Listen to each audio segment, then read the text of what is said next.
Matthew 6:27, can worry make you live longer? Totoo ba makakapagpahaba ba ng buhay ang pag-alala?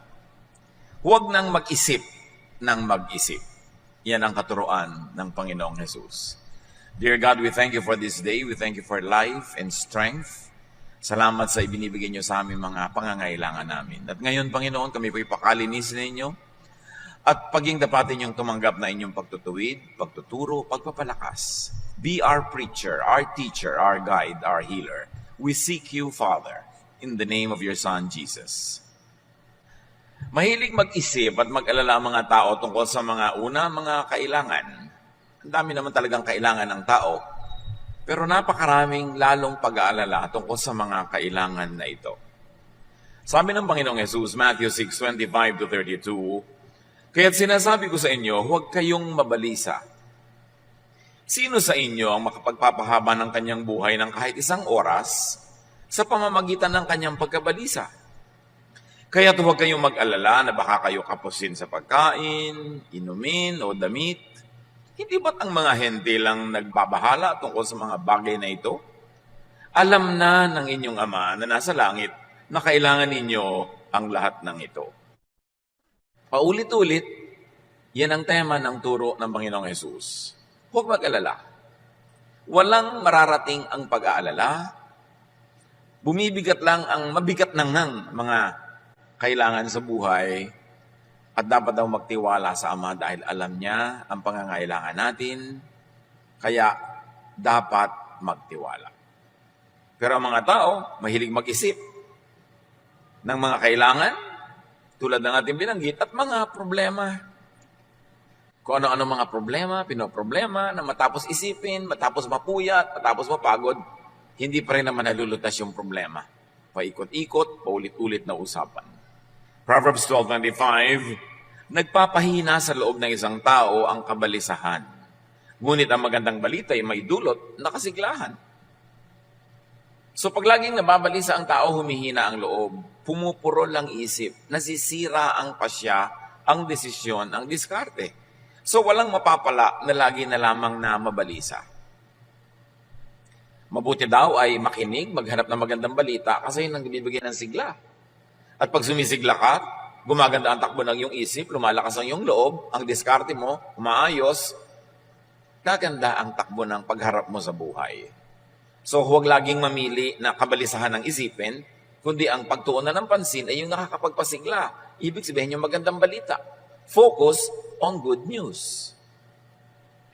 Pag nag-uusap-usap kayong magkakasambahay, magkakamag-anak, magkakaibigan, magkakatrabaho, ang pag-usapan yung nakakapagpasigla, nakakapagpaganda ng pananaw sa buhay, nakakapagpatiwasay, nakakapagpatalino, kasi ang lahat ng yan ang tutulong para magkaroon ka ng magandang ideya kung paano mo harapin ang mga hamon ng buhay. Pero pag laging nakakapagpalungkot, nakakasira ng loob, nakakainis, nakakagalit, naaapektuhan nito ang buong pag-iisip mo rin, kaya hindi ka magkakaroon ng lahat ng kailangan mo para maayos ang dapat ayusin. Ang tao, baligtad. Ang paboritong pag-usapan, yung nakakatakot, yung nakakainis, yung nakakagalit. At kung may pag-uusapan sila tungkol sa isang tao, bihirang-bihira yung usapan niya yung kapurihan ng tao, yung magaganda niyang gawa at asal. Usually, ang pinag-uusapan yung kanyang mga kapintasan, yung mga nakakainis niyang ginagawa. Pero kung anong pinag-uusapan ninyo, yun ang umaapekto sa inyong utak. At kung anong laman ng inyong utak, ganun ang gagawin ng inyong katawan. Kaya para nating nilalaso ng sarili nating isip at sariling buhay kung puro negative ang iniisip. Puro mga nakakapagpahirap ng loob, nakakatakot, nakakapagpataas ang presyon. Yan ang mga iniisip ng tao. Pinupuno ng tao ng laso ng kanyang isip. Tapos mag-e-expect siya na may lumabas na magandang isipin doon para malutas niya ang kanyang mga suliranin, maharap niya ang kanyang mga problema. Mahilig ang mga tao na mag-isip tungkol sa pagtanda at kamatayan. Kung bata pa, yung sobrang bata pa, hindi pa niya iniisip yan ang pagtanda. Kaya ang mga bata, walang takot walang mga takot sa thrill, laging gusto thrilling, exciting, kasi hindi pa nasasaktan ang ganap, hindi pa nasusugatan, napepeklatan. Pero pag nagsisimula ka na mag-isip na paano kaya pagtanda ko, sino kaya mag-aalaga sa akin, ano kaya ibibili ko ng gamot, sa kaya ako ditira, tumatanda ka na nga pag dumadating ka sa ganung punto. At sinasabi rin ni Jesus yun, Ano naman ang mapapala mo kaiisip niyan? Yung lagi kang nag-aalala. Psalm 71:9, ngayong ako'y matanda na, huwag mo akong pabayaan. Ganyan daw ang mga drama ng mga tao. Katawan ko'y mahina na, kaya ako'y huwag mong iiwan. Ganyan ang takbo ng isip. Nahihina ako, tatanda ako, wala ako bibili ng gamot. Ang dami namang tao sa paligid natin, nagtandaan, at sa katandaan nila lang namatay, nailibing naman, maayos naman. Bakit naman ikaw ay hindi magkakaganon anak ka ng Diyos? Hindi dapat laging iniisip. Dapat ma-excite ka sa pagtanda, hindi matakot. Dapat, wow, tatanda na ako. Wow, dadami ang kaalaman ko. At kung marami kang itinanim sa buhay, wow, aanin na ako ng mga itinanim ko sa buhay. Pag dumarating ang gabi, matutulog ka, sabi naman tatanda, gabi na naman, isang dahon na naman ang nalaga sa tangkay ng panahon. Ang iniisip mo, paubos ang buhay ko. Baligtad. Paggabi, matutulog kayo, sabi mo, wow, Lord, thank you, nadagdagan na naman ang one day ang buhay ko. Can you imagine? I'm one day older. Hindi yung now, nabawasan na yung haba ng buhay ko. Ano naman ang gusto nyo? 3,000 taon kayo mabuhay. Ano kayo, pyramid? Ipinagpapasalamat mo dapat, wow, isang araw na naman ang lumampas, buhay pa ako. Hindi yung isang araw na naman ang nabawas. Patanda na ako ng patanda. Hindi mo naman napipigil yung pagtakbo ng araw na yun. Bakit nagiging negative ang pananaw mo? Dapat positive. Psalm 55, 4-5, itong aking puso itigib ng lumbay. Another drama ha. Sa aking takot na ako ay pumanaw. Sa tindi ng takot, ako'y nanginginig. Sinasaklot ako ng sindak na labis. O, pagkatapos mong masindak, manginig, matakot, anong napala mo? Wala. Nakakapagod mag-isip, nakakapagod matakot. Ang kailangan sa tao, disiplinahin ang utak niya. Na pag siya ay inaakay ng utak niya patungo sa mga isiping nakakatakot, nakakalungkot, nakakasira ng loob, siya ang umakay sa utak niya, dadalhin niya sa mga nakakatuwa, nakakapagpasigla, nakakapagpasaya. It's a matter of discipline. What thoughts you allow to linger in your mind become you. So pag ang inilalagay mong isipin ay alalahanin, magiging maalalahanin ka at ang mukha mo will show it. Disiplina. Sabi nga ni Martin Luther, you cannot stop birds from flying over your head, but you can stop them from nesting in your hair. Hindi mo naman talaga mapipigil kung may ibong lumilipad sa himpapawarin, dumaan sa ibabaw ng ulo mo. Kasi malayo, hindi mo mapipigil. Pero mapipigil mo ang ibon na yun na magpugad sa buhok mo. Ganon din yung mga negative thoughts. Minsan, tumatawid talaga sa isip natin, biglang parang jet na umuusok dyan sa langit, pero pwede mo namang itaboy. Pag nagsisimula ka ng magdramang bukid, itaboy mo yung drama. Yan ang problema sa atin, ang daming drama, puro drama. Wala namang napapala, nalulungkot lang, natatakot, humihina ang loob. Yan, at iba pa, marami pa tayong mga ibang isipin na puro mga pampabigat. Pero ang totoo, wala namang mabuting idudulot ang pag-iisip. Wala. Ulit-ulitin natin yan sa ating sarili. Itaboy ang nagpapalungkot, nananakot ng mga ideya. Ecclesiastes 5:3, ang panaginip ay bunga ng maraming alalahanin. Sabi na, may nanaginip po ako, ano kayang kahulugan? Walang kahulugan yon. Isip ka kasi ng isip. Kaya nung tulog ka na, tumuloy pa yung isip mo. Kaya yung mga matutulog na lang, manonood pa ng horror, tapos nagtataka, bakit po kaya ako laging binabangungot? Nagtaka ka pa. Alam niyo ba yung isip natin, pwedeng kausapin yan? Sabihin mo sa isip mo, may problema ako, hindi ko alam ang gagawin. Alin bang pipiliin kong solusyon na naiisip ko? 1, 2, 3? O yung hindi ko pa alam, pero may solusyon number 4 pala. Matutulog ako, isip. Paggising ko, yun ang unang-una mong imulat ang mata ko, yung pinili mong matalinong solusyon. Alam nyo ba na nag-iisip yung isip kahit tulog ka? Kaya ka nga nananaginip kahit tulog hindi naman ikaw nag-iisip nun. Pero kung ano-anong mga pinag-iisip mo habang gising ka, kaya pag nanaginip ka, biglang manananggal ka, yung nanay mo aswang, yung kung ano-ano mga nakakatakot, kasi gano'n ang laman ng utak mo. Yung lang inilalagay sa loob ng utak mo, yun lang ang mapapanaginipan mo, tanda mo yun. So, mag-isip ka ng maganda, nakakapagpahinga, ganon din ang labas ng iyong mga panaginip. Bible lang nagsabi, ang panaginip ay bunga ng maraming alalahanin. So, alala ka ng alala, isip ka ng isip, kaya ka nananaginip. Hindi ka kinakausap ng demonyo, hindi ka kinakausap ng Diyos. Ano ka? Propeta. Bihira yun na merong kumakausap sa'yo. Sarili mo lang yun, anino mo na naghahabol sa'yo. That's why we must discipline our thoughts. Ang utak natin parang lalagyan. Pwede mong gawing basurahan. Basura, ilagay mo, magiging basurahan yan. Bulaklak ang ilagay mo, magiging florera yung utak mo. What do you put in your mind?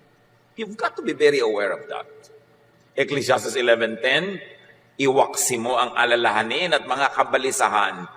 Kung iisa-isahin ko lahat ng sinasabi ng verses na huwag kang mag-isip, huwag kang mag-alala, ang dami.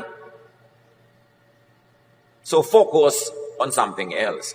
Pag sinabing iwaksi mo ang alalahanin, ibig sabihin, tanggalin mo sa utak mo yan at palitan mo ng iba. It's your choice.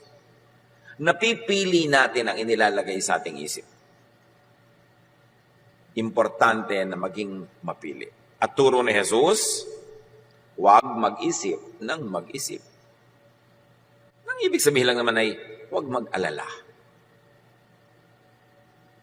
Isaiah 26:3, binigyan mo ng lubos na kapayapaan ang mga may matatag na paninindigan at sa iyo'y nagtitiwala. So may paninindigan ka. Maninindigan ka, hindi ako magwo-worry. Hindi ako mag-aalala. Hindi yan ang bibigyan ko ng pansin. Kailangan manindigan ka doon kasi laging aagawin ng mundo ang isip mo para ituon sa mga nakakatakot at nagpapahirap ng loob. At kailangan sa Diyos magtiwala. Magtiwala. Importante yun. Kahit kung minsan parang against common sense na, pero may Diyos kasi. Kaya meron kang pwedeng pagtiwalaan. Meron daw isang bata, nasusunog yung bahay nila, 2 stories lang naman. Kailangan niyang tumalon mula doon sa bintana dahil nasusunog na yung bahay, hindi na siya pwedeng dumaan doon sa hagdan. May 2 lalaking sinabi sa kanya, halika, sasaluhin kita, tumalon ka. Yung isa matipuno, ang laki ng muscle, ang laki-laking tao. Yung isa naman payatin. Pero yung bata, doon tumalon sa payat. Kasi tatay niya. Mas nagtitiwala siya, tatay niya eh. Alam niya na talagang aalagaan siya kasi yung matipuno, hindi naman niya alam, hindi niya tiyak. Ganun ang tatay natin sa langit at hindi siya payatot. Dapat pagtiwalaan. Kasi sabi niya, I will never leave you. I will never forsake you. Pangako niya sa isang Bible character na universally can be applied to all people of God. God will never leave us or forsake us. Kung bata ka, natatandaan mo ba ng bata ka? Inalagaan mo ba ang sarili mo? Bakit ka nabuhay? Hindi ka mo naman inalagaan ang sarili mo. Ganon din pagtanda. Diyos ang mag-a-assign kung sino mag-aalaga sa iyo. Napaka-importante na isipin natin yung ganong mga bagay. Luke 12:25-26, sabi ng Panginoong Jesus, sino sa inyo ang makapagdadagdag sa kanyang buhay ng kahit isang oras dahil sa pagkabalisa? Kung hindi ninyo magawa ang ganoong kaliit na bagay, bakit kayo nababalisa tungkol sa ibang mga bagay? Kung hindi nyo kayang dagdagan ng isang oras ang buhay nyo by worrying, ba't yung iba, inaalala nyo pa, hindi nyo rin yun magagawa. Sayang ang effort. Sayang ang pag-iisip. Ang tanong ngayon, paano iiwasan? Paano ba bawasan ang pag-alala? Well, unang-una, ang ibig sabihin ng ipasa Diyos yan ay magplano. Nag-aalala ka, paano kaya ako pagtanda ko? Di magplano ka habang di ka pa matanda. At ito'y para doon sa mga hindi pa matanda. Kasi kung matanda ka na, parang pagulin na ng konti. No? Pero pwede ka pa rin magplano para next week, para next year, next month. Kahit may edad ka na. Magplano. In other words, preempt, unahan ang problem o need.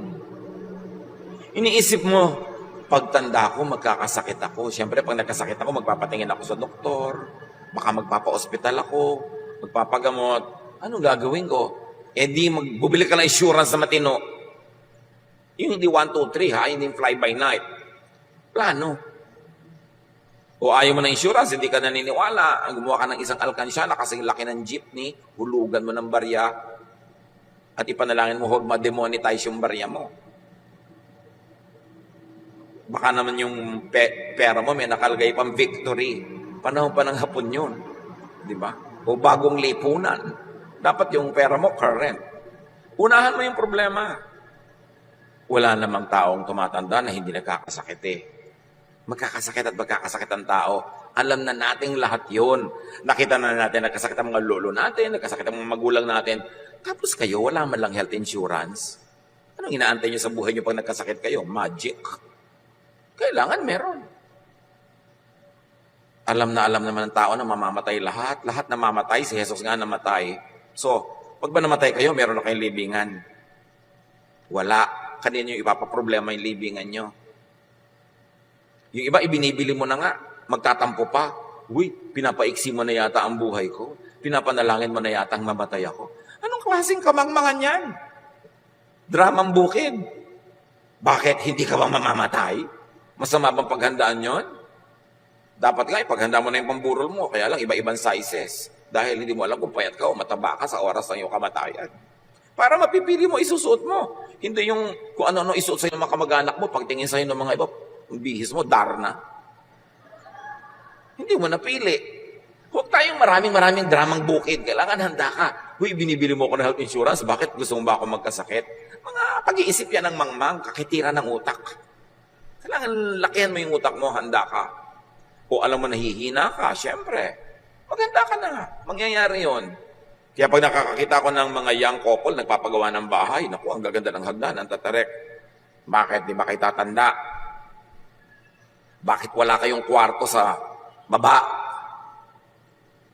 Tatanda kayo, mamaya gumagapang na kayo ng hagdan, nahuhulog kayo ng mga hagdan-hagdan na yan. Dapat meron na kayong space sa baba. Maliban na lang, magpapalagay kayo elevator. Ngayon, kung ayaw nyo pa sa baba matulog, lakihan nyo yung sala. Abangan nyo na ng toilet, abangan nyo na ng mga tubo-tubo for lababo. Para kung tumanda ka, di ka na makakakyat, doon ka magkwarto.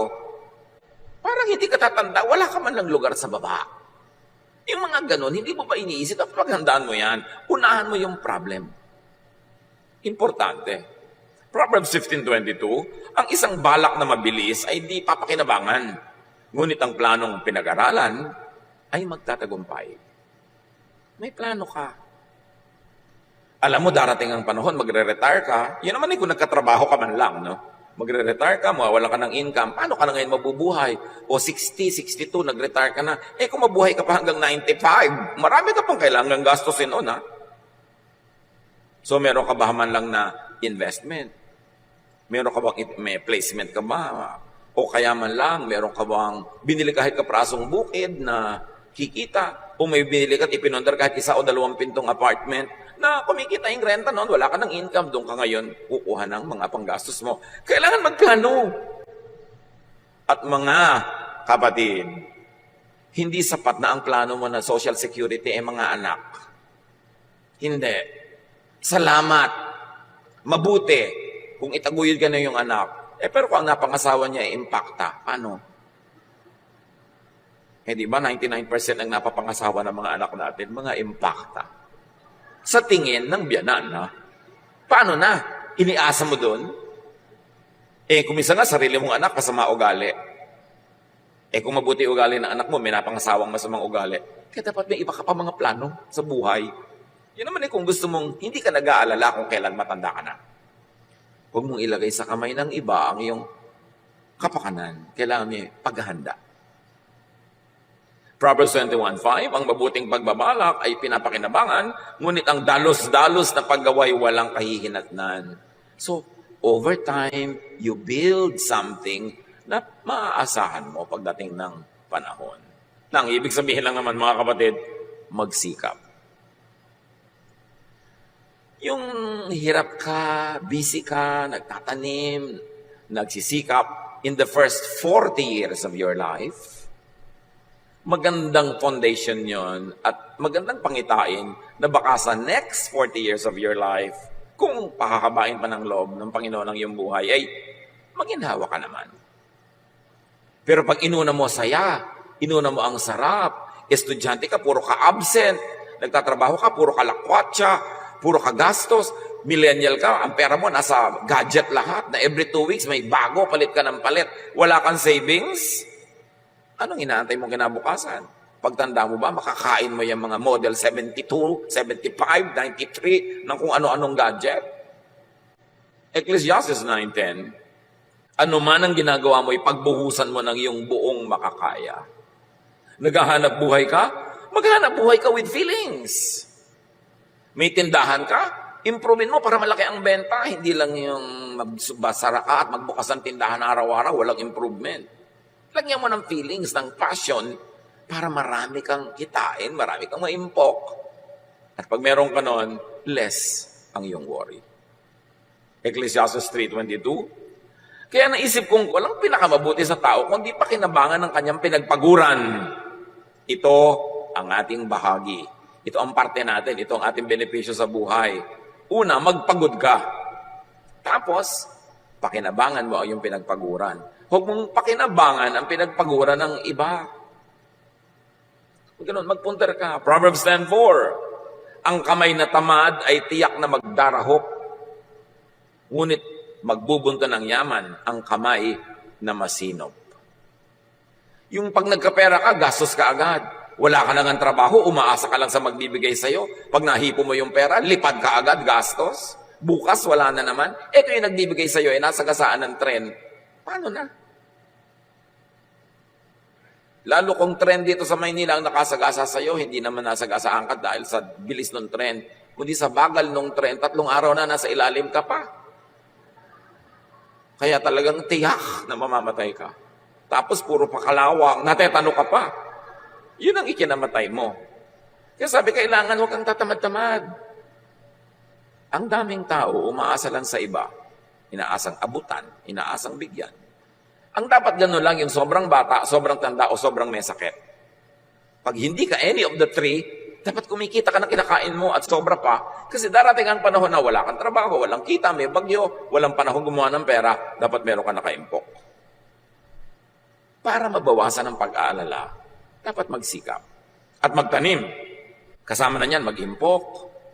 At magtanim sa human relations, makipagmabutihan sa kapwa. Tatanda ka, magkakasakit. Minsan madudulas ka, hindi ka makabangon. Minsan nadaganan ka ng nahulog, nabubong. Kaaway mo yung kapitbahay mo. Sino ang aasahan mong tutulong sa'yo? Ang tao na nag-iisip. Alam mong pwedeng dumating ang panahon na kahit malakas ka, maaksidente ka. O may pera ka pero biglang nalasin ang mga negosyo mo at mawala ang pera mo. O magkaroon ka ng mga sakit. Kung matalino kang tao, makikipagkasundo ka, hindi ka makikipagkagalit sa mga kapitbahay, sa mga kamag-anak. Kasi doon ka aasa ng tulong sakaling hindi mo makayang tulungan ang iyong sarili. Isang malaking kamangmangan ang makipag-away sa mga kapitbahay, sa mga kamag-anak. Kasi paano ka pag nangailangan ka ng tulong? Dapat mabait, mabuti, kahit peke ng konti. Kesa yung totoong-totoo ka, pero ang katotohanan mo, ang sungit-sungit mo, ang bangis-bangis mo, itago-tago mo ng konti yan. Magpanggap ka ng konti. Magbait-baitan ka man lang kung hindi ka tunay na mabait. Para naman, hindi gagawa ng masama ng kapitbahay, kundi baka gawan ka pa ng mabuti. If we come to terms with our mortality, with our weaknesses, with our limitations, we will be wise enough to invest in human relations. Kasi kahit may pera ka sa bangko, kung na-paralyze ka bigla, hindi ka makaka-withdraw.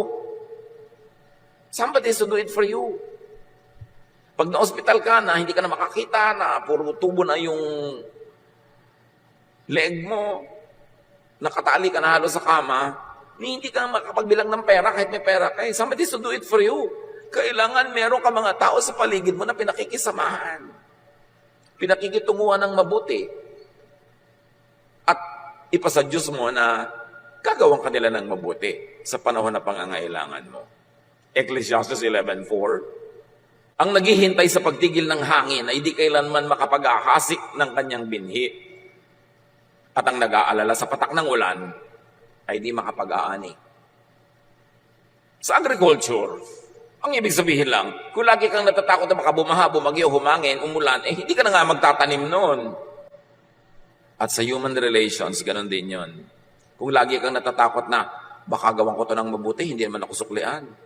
Baka pautangin ko to, hindi magbayad. Baka bigyan ko to, hindi naman ako bigyan pag ako nangangailangan. Baka mahalin ko to, tapos hindi naman ako mahalin. Pag lagi ka nalang inisip mo, wala ka talagang gagawing mabuti. Kailangan marunong ka rin mag-isip, bawasan ang mga risk, at makipagsapalaran with calculated risks. Yun talaga yung buhay. Pero pag hindi ka nagtanim, definitely hindi ka aani. Hindi lahat ng nagtatanim umaani ng itinanim, pero kumisan sa iba umaani, hindi niya inaasahan, doon pala manggagaling yung pagpapala. Dito ka nagtanim, doon ka umani. Minsan din naman, may tanim talaga, hindi ka nakakaani kasi binabagyo talaga, binabaha. Pero pag nagpadala ka sa ganong takot, kahit kailan, hindi ka na magtatanim, definitely, wala ka nang aanihin. Marunong ka dapat ng ganon. Proverbs 6:6-8. Ito para sa mga tamad, yung mga masisipag, hindi na kailangan makinig nito. Pwede muna kayo mag-text ng konti. Pero dahil maraming tamad, makinig kayo.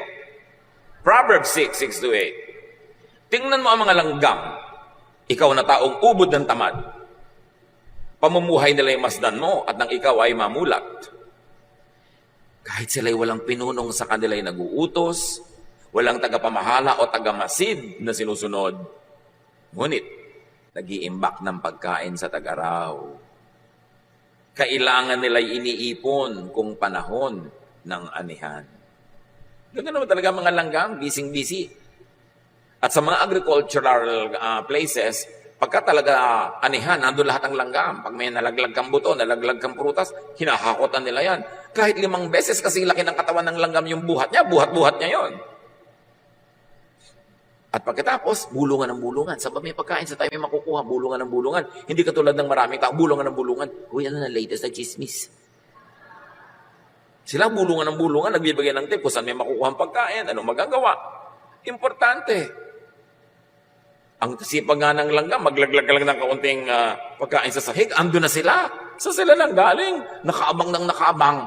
Hindi sa chismis. Nakaabang sa oportunidad. Kaya sabi, hoy mga batugan, matuto kayo sa langgam, ha? Walang mga leaders yan, walang organizational chat, walang mga CPM yan, walang mga seminar. Pero ang sipag. At pag dumating ang bagyo, ang ulan, ang baha, nakaligpit sila sa mga bahay nila, may nakaimbak silang pagkain. Parang yung woman of Proverbs 31, she can laugh at the days to come. Imagine you can laugh at the days to come. Ay, enrollment na. May pang-enroll ako mga anak. O, di ba? Uy, magkakasakit ka. May pera tayo, may insurance tayo. Yun ang matitinong tao. Hindi, naku, magkakasakit tayo. May agastos na, worrying with the worried. Wala kasing tanim. Walang aanihin. Sabi, mabuti pa yung langgam. Gayahin nyo. Ang liit ng utak noon. Di ba? Pero bakit ang talino? Sayang naman yung utak na ang laki-laki, ang bigat-bigat dalhin, tapos walang laman. Ang laman pa, mga kung ano-anong negative things. Proverbs 11:27, kung mabuti ang hangarin, ikaw ay gagalang.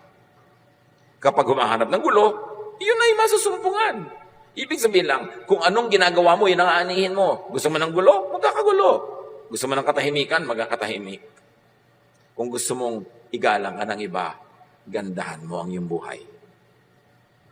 Ecclesiastes 10:12, ang mga salita ng matalino ay nag-aani ng karangalan. Ngunit napapahamak ang mangmang dahil sa kanyang mga salita.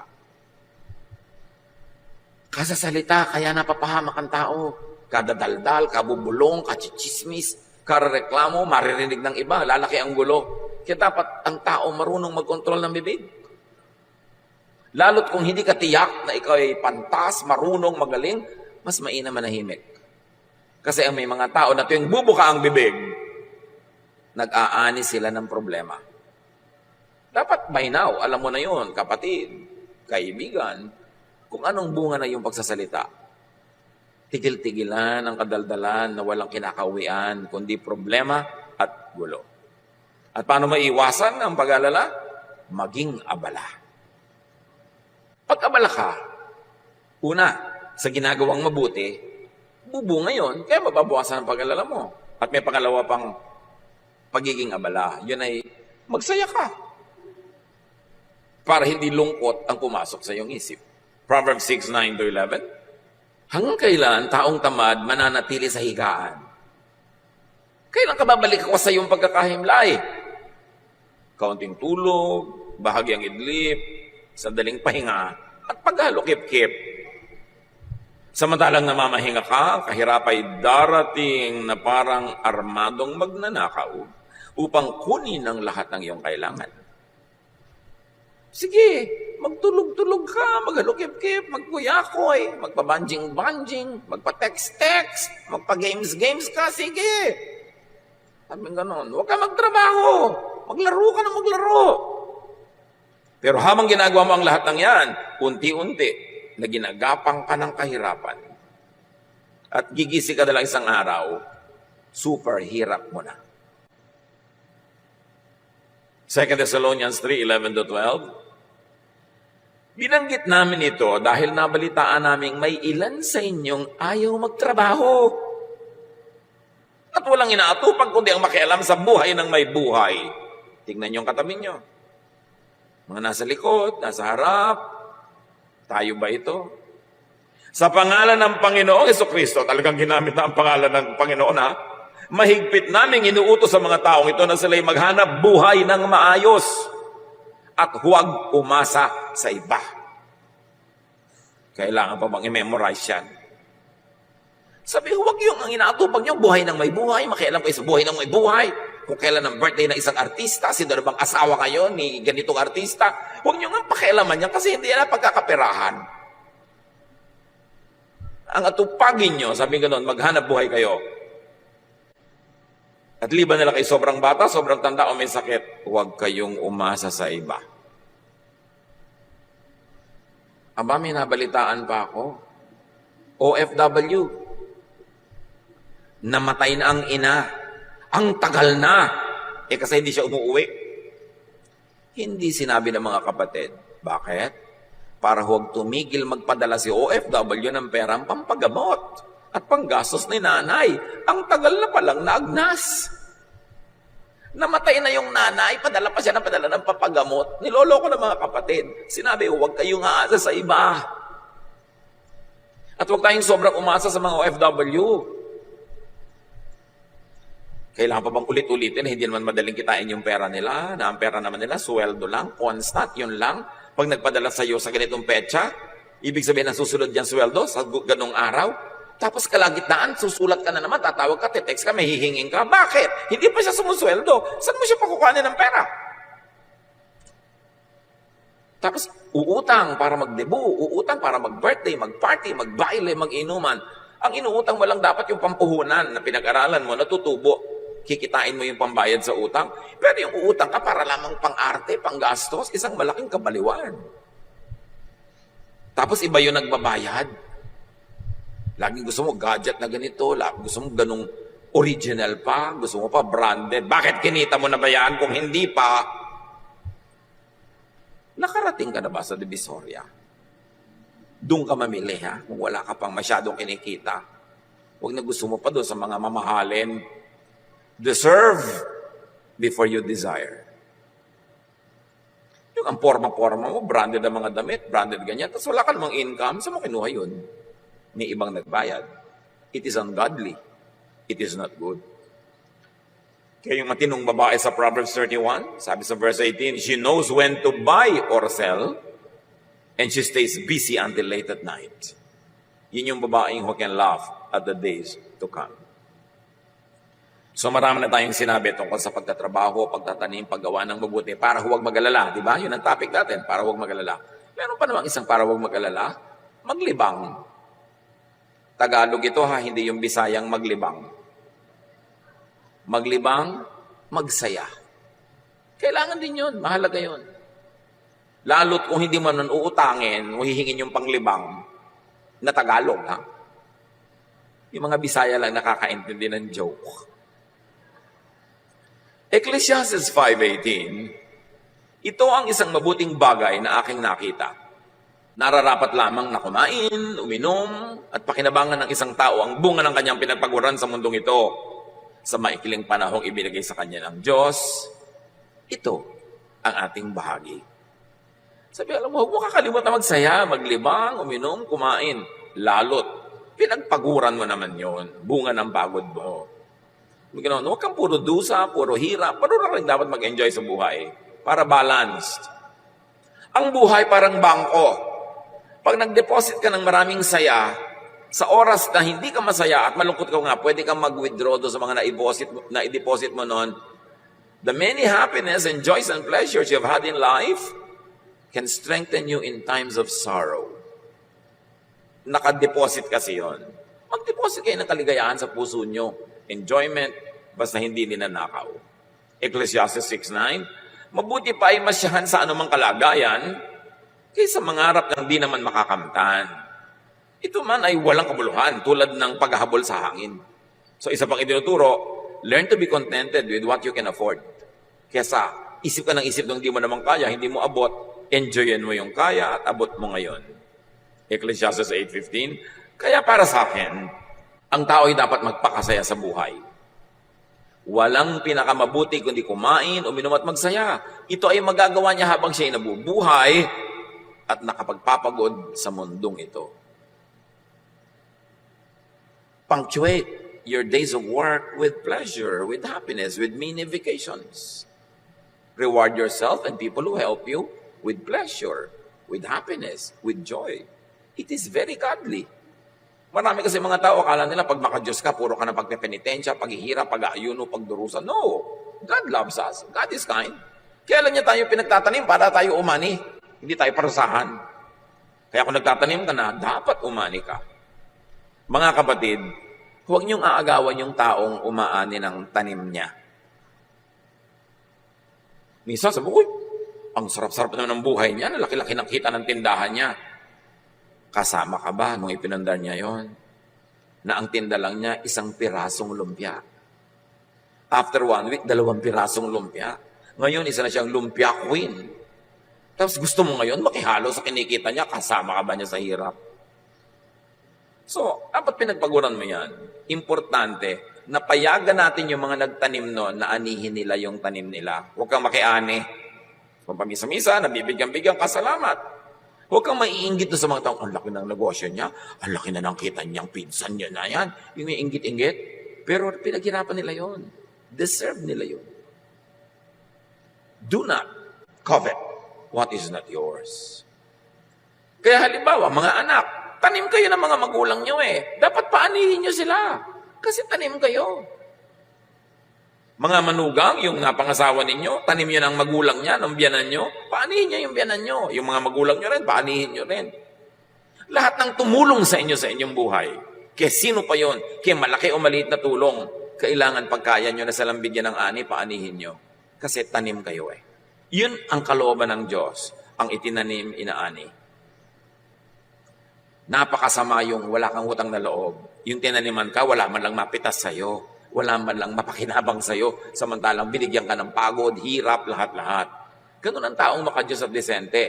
Lahat ng tumulong sa'yo, tutulungan mo rin. Lahat ng naghirap sa'yo, susuklian mo. Ibayo pa doon kung kaya mo pa. Ganun ang pagiging maka-Diyos. So matapos mong magtanim, mag-invest, magplano, ipasa Diyos ang lahat. Nagawa mo na yung dapat mong gawin. Halimbawa, nagtanim ka ng buto, huwag mong hukayin bukas para tingnan kung tumutubo. Diyos ang magpapatubo. Pero ikaw magdidilig, ikaw mag-aalaga. So, ipasa Diyos mo na pag nagawa mo na yung balak mo. Katulad ng maraming mga magulang, paano kaya lalaki ang anak ko, lalaki kaya ang matino? Habang bata, turuan mo ng turuan, at pagkatapos, bahala na sa kanya ang Diyos. Nagtanim ka na eh. Sabi sa Bible, train up a child in the way he should go, and when he is old, he will not depart from it. So, huwag ganun problemahin yung pagiging old niya. Nataniman mo nung young, yun ang magiging siya. 99% of the time. So, imbes mag-alala ka kung paano siya lalaki, palakihin mo ng tama ngayon. Yung first 10, 15, 20 years ng bata na nasa piling mo, taniman mo ng lahat ng mabubuti, sipag, kabaitan, pagiging maka-Diyos, makatao, at pagkatapos nun, pawalan mo na, magbubunga na yung itinanim mo. Pero kung itinanim mo, pinabayaan mo, negative, sinindak mo, tinakot, ginawa mo, dinepress mo yung bata, may bunga din yan. At aani ka rin yan, kasi yun ang tanim. Ang itinanim, inaani. Psalm 23, 1 to 3. You, Lord, are my shepherd. I will never be in need. You let me rest in fields of green grass. You lead me to streams of peaceful water, and you refresh my life. So, yung Panginoon, dinadala niyo ako sa mga luntiang mga damuhan, dinadala niyo ako sa mga payapang batis, at hindi lang yun physical, very especially mentally. Let the Lord take you, your thoughts, your brain, to realms of peace, of serenity, of rest. Mental discipline yan, and let the Lord lead you. Proverbs 3, 5 to 6. With all your heart, you must trust the Lord and not your own judgment. Always let Him lead you, and He will clear the road for you to follow. Laging kasama ang Panginoon. Pangungunan niya, pagtuturo niya. Proverbs 31:25, the woman who is full of wisdom, she is strong and graceful, as well as cheerful about the future. She is not scared of the future. She is cheerful about the future. Why? Because she planted in time. Kung anong dapat itinanim niya. Nag-iintay lang siya lagi ng ani. At kung umaani siya ngayon, nagtatanim pa uli siya sa iba, para bukas may iba na naman siyang aanihin. Philippians 4, 6 to 7. Huwag kayong mabalisa tungkol sa anumang bagay. Sa halip, hingin niyo sa Diyos ang lahat ng inyong kailangan sa pamamagitan ng pananalangin may pasasalamat. At ang kapayapaan ng Diyos na hindi kayang maunawaan ng tao, ang siyang mag-iingat sa inyong puso at pag-iisip dahil sa inyong pakikipagkaisa kay Kristo. Peace of mind is a mental state. It's a mindset. It's a way of thinking. But you can have peace when you do what you can and then leave the rest up to God. Dear Lord, we thank you that you are our Father, that you love us and you care for us, and you know what's happening in our lives. Alam niyo, Panginoon, ang alalahanin, mga bagabang, tumatakot sa bawat isang anak mong narito. Hindi ito lingid sa inyo. Isinusuko namin sa inyo ang aming mga alalahanin, ang aming mga takot. At kasabay nun, isinukusuko namin sa inyo ang aming lakas, ang aming time, talent, and treasure para kami mapangunahan mo to invest, to plant, to do the right thing, and then to leave the rest up to you. May party kami, may party kayo. We are partners. So God, thank you that you are our partner in making our life beautiful, complete, peaceful, and fruitful. Pagbulay-bulayan natin mga kapatid ang makahulugan ng lahat ng ito sa ating pang-araw-araw na buhay. Bow before the Lord, spend some time in prayer and reflection as the Lord leads you to operationalize all of these ideals in your daily life. Father, continue to teach and touch your people.